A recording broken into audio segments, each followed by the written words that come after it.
अब हमें एक फ्लैशबैक में दिखाया जाता है कि जब एमन सीसीजी में अपने पहले दिन आया था, स्पेशल इन्वेस्टिगेटर अरीमा ने उसे एक्सेंट्रिक सीनियर इन्वेस्टिगेटर कुरियो माडो के अंडर रखा था। माडो वहां आता है और पहली बार एमन से मिलता है। दोनों तुरंत काम पर लग जाते हैं। उनका पहला मिशन था एक गोल को ढूंढना जिसका नाम था एप्पल हेड, जिसने पिछले साल 50 लोगों को मार डाला था। माडो ने सिर्फ एक सस्पेक्ट निकाला, 68 साल की बूढ़ी औरत मीरो मात्सुकाई। एमन हैरान हो जाता है और पूछता है कि क्या उसे पूरा भरोसा है इतनी मासूम दिखने वाली बूढ़ी औरत ही घूल है। माडो कहता है बस उसे ऐसा लग रहा है। फिर एमन सोचता है कि सच में ये आदमी पागल है। दोनों पार्क पहुंचते हैं जहां मीरो रोज कबूतरों को दाना खिलाने आती थी। माडो एमन को उससे मिलवाता है और फिर कहता है कि डॉक्टर की रिपोर्ट में उसका आरसी काउंट सिर्फ 231 निकला था, जो घूल के लिए मुमकिन ही नहीं है। औरत से माफी मांगता है कि उस पर शक किया, लेकिन माडो एमन को बताता है कि ऐसी रिपोर्ट्स फर्जी भी हो सकती है और असली चाल ये थी कि औरत सोचे अब उस पर शक नहीं है और वो लापरवाह हो जाएगी। यही उनका काम था। फिर माडो एमन से कहता है कि अपना क्विंक के दिखाओ, जैसे कोई पोकेमॉन कार्ड हो। लेकिन एमन अपने काम को बहुत गंभीरता से लेता था और ऐसी बेकार चीजों के लिए मना कर देता है। गुस्से में वो वहां से अकेला ही निकल जाता है और तभी देखता है कि मीरो एक ट्रॉली घसीट रही है। जेंटलमैन बनने के चक्कर में एमन उसकी मदद कर देता है। दोनों एक अंधेरे पुल के नीचे पहुंचते हैं। अचानक एमन नोटिस करता है कि ट्रॉली से खून टपक रहा है और तभी उस पर हमला हो जाता है। असल में वही घूल एप्पल हेड थी। एमन का क्विंके जाम हो जाता है और हालात बिगड़ जाते हैं, लेकिन जैसे ही एप्पल हेड उस पर झपटती है, माडो उसे खत्म कर देता है। एमन माडो से माफी मांगता है कि उसने उस पर भरोसा नहीं किया। माडो कहता है कि ठीक है, क्योंकि तुम नए हो, और समझाता है कि चाहे दुश्मन कोई भी हो, लड़ना ही पड़ेगा, चाहे हाथ पांव क्यों न टूट जाए। आज माडो की मौत को 49 दिन हो चुके थे, लेकिन उसके वो शब्द एमन की कानों में अब भी गूंज रहे थे। उसकी मुलाकात शिनोहरा से होती है। उसके पास एमन को बताने के लिए कुछ जरूरी था, लेकिन माडो की कब्र पर फूल देखकर वो चुप हो जाता है। बस इतना कहता है, माडो तुम पर बहुत गर्व करते थे। ये सुनकर एमन की आंखें नम हो जाती हैं। एंटीक कैफे पर कनेकी की मुलाकात हिनामी से होती है। वो हेलोवीन जैसे कपड़े पहने शॉपिंग पर जाने के लिए तैयार थी। यूमो उसके साथ जाने वाला था क्योंकि हिनामी अपने नए पंछी लूजर के लिए पिंजरा लेने जा रही थी। हाल ही की घटनाओं के बाद हिनामी तोका के साथ रहने लगी थी। लूजर उसे तब मिला जब वो घायल होकर उसकी खिड़की के बाहर गिरा। उसी से हिनामी को जीने की वजह मिली, लेकिन दर्द अभी भी बाकी था। तभी योमो उसका हाथ पकड़कर उसे हौसला देता है। तोका और निशिकी हमेशा की तरह आपस में लड़ाई कर रहे थे। एनजी बीच बचाव करता है और कहता है कि अगर तुम लोग नहीं रुके तो मैं डेविल एप बन जाऊंगा, लेकिन दोनों पर कोई असर नहीं पड़ता। माडो की कब्र पर एमन की मुलाकात एक रहस्यमयी सफेद बालों वाली औरत से होती है। वहीं कनेकी हाल की घटनाओं के चलते राइजे के बारे में और जानने जाता है, जिसने उस वक्त उस पर कब्जा कर लिया था।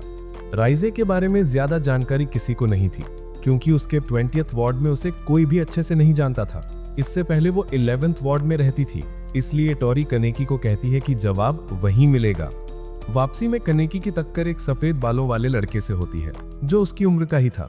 दोनों एक दूसरे से माफी मांगते हैं और अपने अपने रास्ते चले जाते हैं। लेकिन कनेकी नोटिस करता है कि उस लड़के से एक अजीब सी अच्छी खुशबू आ रही थी।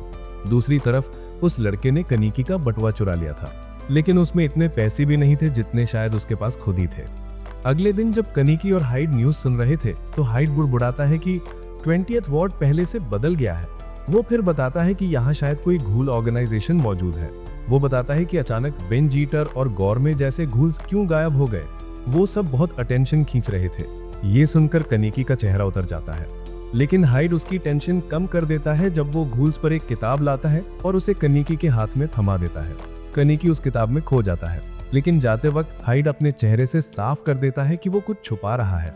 उधर सीसीजी में एमन की मुलाकात होजी और सूजिया से होती है, जो उसे 20th वार्ड में रिप्लेस करने वाले थे, क्योंकि अब एमन को शिनोहारा के साथ 11th वार्ड की स्पेशल टास्क फोर्स में भेजा जा रहा था। निशिकी और एनजी आपस में 11th वार्ड की हाल की हलचल पर बात कर रहे थे। वहां घूल्स ने मिलकर सीसीजी इन्वेस्टिगेटर्स को मारना शुरू कर दिया था। अगर ऐसा ही चलता रहा तो वॉर छिड़ सकती थी। एनजी फिर मजाक में डेविल एप बनने की धमकी देता है, लेकिन उसकी बात पर कोई ध्यान नहीं देता। इसी बीच तोका अब भी सोच रही थी कि माटो का भी परिवार था। कनेकी जब कैफे में आता है तो तोका पूछती है कि क्या लूजर का भी परिवार होगा, क्योंकि हर किसी का तो कोई ना कोई परिवार होता ही है। तभी उसका बचपन का एक फ्लैशबैक दिखाया जाता है। वो, उसका छोटा भाई आयातो और उनके पिता एक दूसरे को गले लगाकर वादा करते हैं कि हमेशा एक दूसरे का ख्याल रखेंगे। दूसरी तरफ हाइड ड्रिंक ले रहा था, तभी जेसन और एक और घूल उसी वेंडिंग मशीन के पास आकर राइजे के बारे में बात करने लगते हैं। कहीं और बांजो नाम का एक घूल अपने ग्रुप के साथ एंटीक पहुंचता है राइजे को ढूंढने के लिए।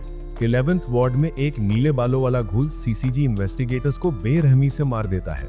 वो भी 20th वार्ड में राइजे की तलाश में निकल पड़ा था, और ये घूल कोई और नहीं बल्कि आयातो था, तोका का भाई। फिर अचानक 11th वार्ड की सीसीजी ब्रांच पर हमला कर देती है आओगरी ट्री नाम की घूल ऑर्गेनाइजेशन। कुछ ही मिनटों में वो सारे इन्वेस्टिगेटर्स को मार देते हैं। सबसे ज्यादा खून खराबा करता है लाल मास्क पहनने वाला घूल तातारा। योशिमुरा और योमो उस जगह पहुंचते हैं जहां आयातो ने इन्वेस्टिगेटर्स को मारा था। योमो की जान से पता चलता है कि ये काम आओगरी ट्री का है, जिसका लीडर है वन आइड किंग। एंटीक में बांजो जोर जोर से बातें कर रहा था। कनेकी और तोका उसे शांत करने की कोशिश करते हैं। तोका कहती है कि पहले कॉफी ऑर्डर करो फिर बहस करो। बांजो और चिढ़ जाता है, लेकिन फिर भी कॉफी आराम से पीता है। थोड़ी देर बाद वो राइजे के बारे में पूछता है कि उसने कहा था कि वो यहीं आएगी। तभी बांजो को राइजे की खुशबू कनेकी से आती है। कनेकी सफाई देने की कोशिश करता है, लेकिन हालात बिगड़ते जाते हैं और गलती से वो बांजो को सर मार के बेहोश कर देता है। इसी समय सीसीजी HQ में एक जरूरी मीटिंग चल रही थी। एमन देखता है कि वहां बड़े बड़े अफसर बैठे हैं। कमांडर इत्सुगी बताता है कि 11th वार्ड की ब्रांच पूरी तरह खत्म हो चुकी है। सारे इन्वेस्टिगेटर्स को बेरहमी से मारा गया है। बांजो के होश में आने के बाद कनेकी उसे समझाता है कि उसका राइजे से कोई लेना देना नहीं है। बांजो माफी मांगता है और पूछता है कि राइजे अभी कहाँ है। कनेकी उसकी आंखों में उम्मीद देखता है तो सच्चाई बताने की हिम्मत नहीं कर पाता, बस कह देता है कि वो कहीं बाहर गई हुई है।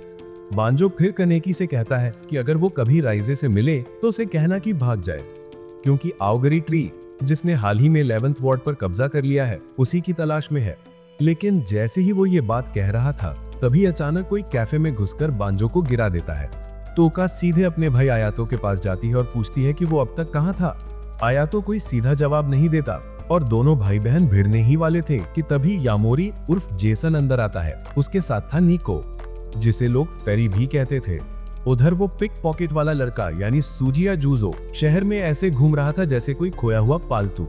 कमांडर इत्सुकी और सीसीजी के लोग आओगरी ट्री की चाल समझने की कोशिश कर रहे थे, लेकिन नतीजा वही निकला जैसे माँ बाप ये समझने की कोशिश करें कि उनका टीनेज बच्चा हमेशा इतना चिड़चिड़ा क्यों रहता है, यानी बिल्कुल ब्लैंक। इत्सुकी फिर कुर्बानी देकर बड़ी जीत वाला मोटिवेशनल भाषण शुरू करता है। तभी सुजिया बीच में टपक पड़ता है और माहौल बिगाड़ देता है। शिनोहारा उसे अपना शागिर्द बताता है। एंटीक पर जेसन कनेकी को अगवा करने की कोशिश करता है। तोका बीच में आती है, लेकिन जेसन उसे मक्खी की तरह उड़ा देता है। फिर जेसन कनेकी पर वार करता है और तब सबको पता चलता है कि कनेकी का एक घूल आए है। जेसन हैरान रह जाता है। कनेकी पलटकर हमला करता है, लेकिन जेसन अपना कागुने से उसे घायल कर देता है। तोका फिर कनेकी को बचाने की कोशिश करती है, लेकिन तभी आयातो बीच में आ जाता है। वो टोका को कमजोर कहता है, बिल्कुल वैसे ही जैसे पापा थे जो हमें बचाते बचाते मारे गए। ये सुनकर टोका आग बबूला हो जाती है और लड़ने लगती है, लेकिन आयातो अपनी ताकत से उसे हरा देता है। वो कहता है कि मैं दिखाता हूँ असली गूल और हमारे जैसे इंसानों में क्या फर्क होता है, और अपने कागुने से टोका को गिरा देता है। जेसन कहता है कि वो कनेकी के खून से कैफे को नया रूप देगा, लेकिन निको उसे समझाता है कि अब निकलने का टाइम है, तो जेसन रुक जाता है। कुछ देर बाद योशिमुरा और योमो लौटते हैं और आंतेकू को बर्बाद हालत में देखते हैं। योशिमुरा योमो को कहता है कि सबको इकट्ठा करो। दूसरी तरफ इत्सुकी सुजुया से थोड़ी बातें करने जाता है, लेकिन शिनोहारा उसे खींचकर ले जाता है ताकि कोई गड़बड़ ना हो। सुजुया को खुद चेयरमैन और अरीमा ने रेकमेंड किया था, इसी वजह से वो अकेला 3rd क्लास इन्वेस्टिगेटर होते हुए भी लेजिट माना जाता था। जेसन की बेरहमी पर बात करते हुए एमन कनेकी के बारे में सोचता है। उसकी आंखों और बातों से उसे अपने बचपन का एक दर्दनाक वाकया याद आ जाता है। शिनोहारा उसे कहता है कि माडो की आखिरी इच्छा यही थी कि वो उसका क्विंक ले। वहीं सुजुया तो एक्साइटमेंट में पागल हुआ पड़ा था, क्योंकि 11th वार्ड में इतने गूल्स थे कि उसे नए नए क्विंक्स बनाने का मजा आने वाला था। सीसीजी ने सिविलियंस को 11th वार्ड से बाहर निकालना शुरू कर दिया, क्योंकि अब आओगिरी ट्री के खिलाफ फुल स्केल वॉर की तैयारी थी। एंटेक्यू पर सबको इकट्ठा करने के बाद योशिमुरा बोलना शुरू करता है, सच्चाई मान लो, शायद कनेकी को हम दोबारा कभी ना देख पाए। निशिकी तुरंत विरोध करता है, कहता है कि वो कनेकी को ऐसे ही नहीं छोड़ देगा। योशिमुरा आगे कहता है कि आओगिरी ट्री में ऐसे गूल्स हैं जिन्हें लड़ाई से बढ़कर और कुछ नहीं पसंद। उनके बीच घुसकर कनेकी को निकालना आसान नहीं होगा और ऊपर से सीसीजी भी 11th वार्ड में सेना भेजने वाला है, यानी दोनों तरफ से फंसने का पूरा चांस है। टोका कहती है कि अगर कोई नहीं जाएगा कनेकी को बचाने तो वो अकेले ही जाएगी। निशिगी और हिनामी भी उसका साथ देते हैं। तब योशिमुरा साफ करता है कि वो भी कनेकी को बचाना चाहता है, बस पहले सबको खतरा बता देना जरूरी था। आखिर में वो कहता है कनेकी के लिए अपनी जान दांव पर लगानी पड़ेगी और मैं और योमो भी तुम सबके साथ ऐसा ही करेंगे। योशिमुरा सबको चौंका देता है जब वो उनके वाइल्ड कार्ड के तौर पर किसी और को नहीं बल्कि त्सुकियामा को लेकर आता है। टोका हैरानी से पूछती है कि तुम जिंदा कैसे बचे? त्सुकियामा स्टाइल में जवाब देता है उसने उस वक्त जो भी हाथ लगा वही खा लिया और उसका स्वाद उसे काफी लाजवाब लगा। इसके बाद योशिमुरा ऐलान करता है कि जैसे ही सीसीजी आओगिरी ट्री के खिलाफ जंग छेड़ेगा वैसे ही वो लोग कनेकी को बचाने का मिशन शुरू करेंगे। इधर कनेकी को जेसन ने एक बड़े सुनसान कमरे में कैद कर रखा था। ततारा ने जेसन से कहा था कि कनेकी उसके किसी काम करनी है। तब से जेसन उस पर काफी ज्यादा जुल्म ढा रहा था। फिर वो एक सुई निकालता है जिसमें आरसी इनहिबिशन फ्लूइड भरा हुआ था और यहीं पर ये वीडियो खत्म होता है। अगर आपको ये वीडियो अच्छी लगी हो और आप इसका अगला पार्ट देखना चाहते हैं तो कमेंट करके हमें जरूर बताएं। मैं इसका अगला पार्ट बहुत जल्द लेकर आऊंगा।